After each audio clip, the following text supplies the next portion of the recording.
ஸ்ரீ சாயி சத்குரு அமிர்தவாணி பாகம் 29. நீங்கள் எப்போதும் உலக ஆசைகளுக்காக போராடிக்கொண்டே இருந்து அதுவே சுகம் என்ற மயக்கத்தில் இருப்பீர்களானால் உங்களுக்கு எப்போதும் நான் கிடைக்காமலே போவேன். உலக இன்பங்களின் பால் அதிக அளவு ஆசை கொண்டு விளங்கினால் என் நற்போதனையை எப்போது நீங்கள் அறிந்து கொள்வீர்கள்? தேகம் இந்திரியங்கள் சக்தி இழந்து முதுமை அடைந்த போது மரணத்தின் முன் உதவியற்ற நிலையில் நிற்பதை தவிர வேறு வழியில்லை. அப்போது மட்டும் என்ன செய்ய முடியும்? மீண்டும் பிறப்பது, துக்கப்படுவதுதான்.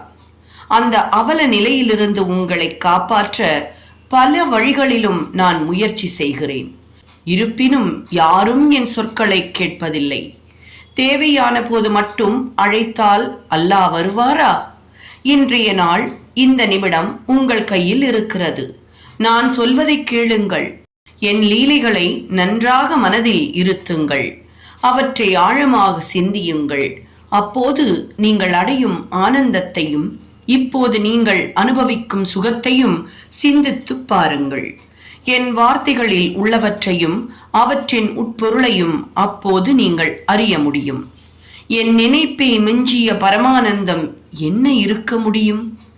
எங்கே இருக்கும்? நீங்கள் செய்யும் தொழிலுக்கு என் நினைவு தடையாக இருக்காது. உங்களுக்கு எவ்வளவோ உதவியாக இருக்கும். நான் உங்களுக்கு உதவி செய்பவனாக இருப்பேன். நாளை உண்டு என்ற மயக்கம் வேண்டாம். என் வார்த்தைகளின் மீது நம்பிக்கை வை. சாயி சரணங்களை விடாதே, சாயி நாமத்தை மறவாதே. சர்வே ஜனா சுகினோ பவந்து. லைக் பண்ணுங்க, கமெண்ட் பண்ணுங்க, வீடியோவை மறக்காம ஷேர் பண்ணுங்க, கண்டிப்பா சப்ஸ்கிரைப் பண்ணுங்க.